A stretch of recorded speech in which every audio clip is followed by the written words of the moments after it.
Winter 1944. Eastern Front. The snow did not fall gently, it buried everything. Roads disappeared, forests turned into white graves, and somewhere behind the frozen horizon, an elite German Panzer Division prepared to move. These were not ordinary soldiers, they were veterans, men who had crushed Poland, torn through France, and burned their way across Ukraine. Their tanks, Panthers and Tigers, stood in neat lines, engines humming like caged beasts. Officers believed this division would stabilize the collapsing front. They were wrong, because far beyond their vision, beyond binoculars, beyond aircraft reconnaissance, something was already aimed at them, something that could see 20 kilometers into their future.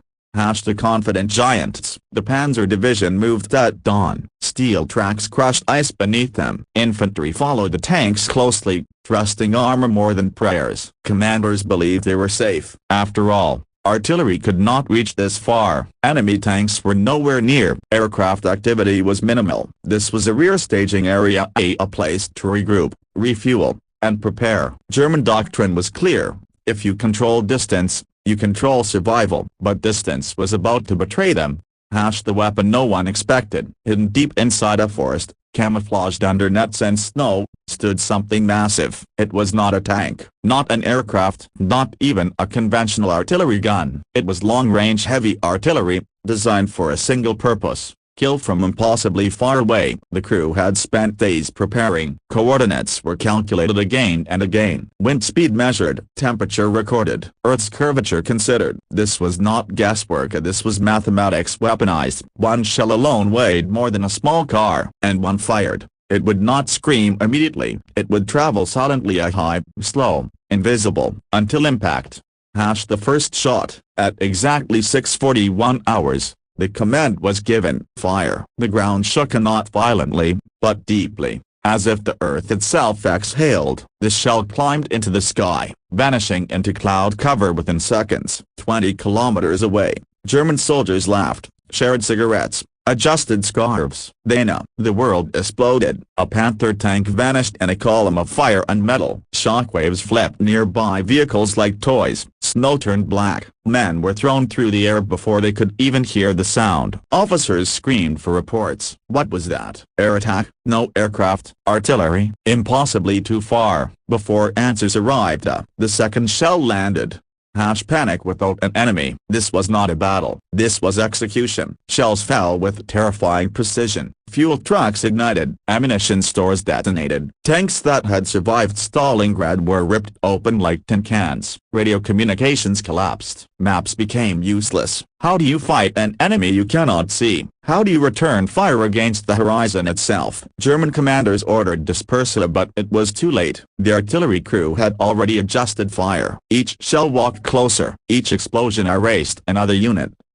The death of doctrine. German armored warfare depended on mobility and shock, but shock now belonged to the enemy. Tanks could not maneuver fast enough. Crews abandoned vehicles that moments earlier symbolized invincibility. Snow hid nothing. Every movement was calculated and punished. Veteran soldiers, men who had faced Allied landings and Soviet counterattacks, felt something new: helplessness. This was not war as they knew it. This was geometry.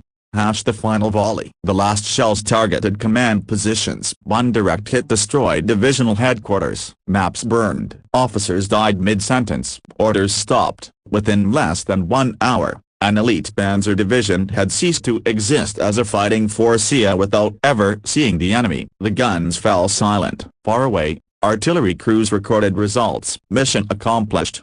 The aftermath. When silence returned, survivors emerged slowly. What remained was unrecognizable. Dozens of tanks destroyed. Hundreds of casualties. No counterattack possible. No glory. No heroic charge. Just destruction from the sky. German intelligence would later describe it as annihilation by distance. But it was more than that. It was the moment warfare crossed an invisible line. The battlefield was silent now. No engines, no gunfire, only burning wrecks and wounded men crying in the snow. What had been an elite Panzer Division that morning was now a shattered ghost of steel and ash. Survivors wandered without direction, their training useless against what they had just witnessed. But the true shock had not yet begun. It was only starting to travel upward.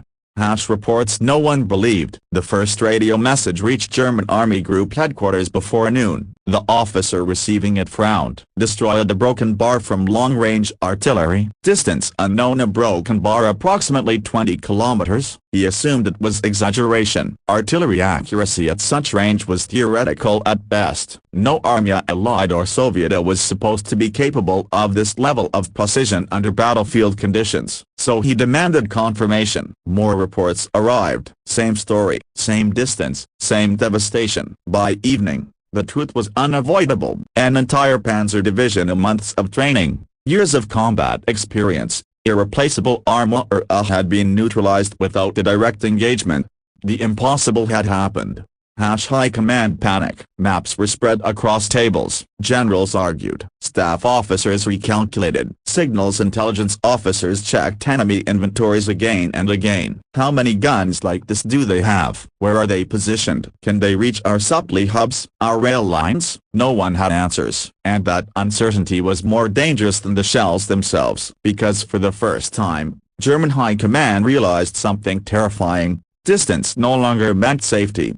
The end of safe zones. For years, rare areas had been considered relatively secure. Artillery range defined the battlefield. Beyond it, the logistics, command, recovery. But now the battlefield had expanded. 20 kilometers was no longer behind the lines. It was inside the kill zone. Fuel depots were moved deeper. Headquarters relocated repeatedly. Units were forced to disperse, weakening coordination. Every decision slowed down. Every movement felt exposed. This single strike had not just destroyed tanks, it had paralyzed strategy.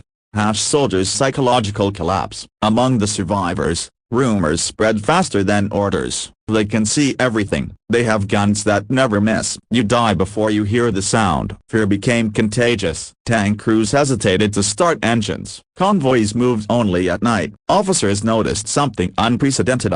Veterans refusing assignments. Not because they lacked courage, but because courage meant nothing against mathematics and metal falling from the sky. The weapon's true power. Ironically, the weapon itself was not magical. It was slow, expensive, logistically demanding, but it was used perfectly. The enemy did not waste shells. They targeted concentration points of fuel, armor, command. They understood something fundamental. You do not need to destroy an army everywhere. You only need to destroy it where it gathers. This was not brute force. This was surgical annihilation. A doctrine collapses. German armored doctrine was built on speed, mass, and initiative. But now, mass invited destruction. Speed could not outrun trajectories. Initiative died under invisible fire. To survive, commanders were forced to break their own rules, disperse units, delay offensives, abandon planned breakthroughs. The Panzer, once the symbol of unstoppable momentum, had become cautious, defensive, reactive. Enemy observers, far behind the artillery line, enemy observers recorded the effects. Aerial reconnaissance confirmed success. Ground scouts reported no counterattack. The objective was not territory, it was attrition. By destroying elite formations before they could fight, the enemy saved lives on the front line and accelerated collapse. This single operation became a template. More long-range strikes followed. Rail junctions, bridges, assembly areas, always distant, always precise.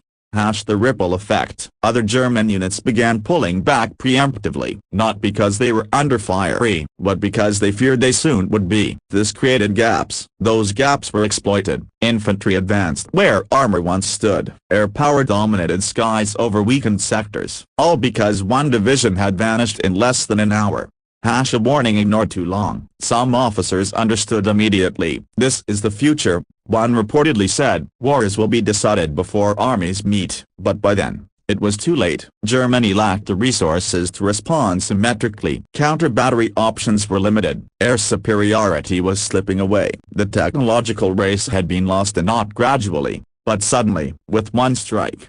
The silent victory. No victory parade marked this moment. No dramatic footage. Just paperwork, reports, and red lines drawn across maps. Yet historians would later agree, this was not merely the destruction of a panzer division. It was the destruction of an assumption that war must be fought face to face. That belief died somewhere between the gun barrel and a target 20 kilometers away. Years later, Historians would struggle to describe what truly happened that winter morning. It was not just an artillery strike, not just the loss of tanks, not just another defeat in a long war. It was a threshold moment, when warfare crossed from visibility into invisibility, from courage into calculation.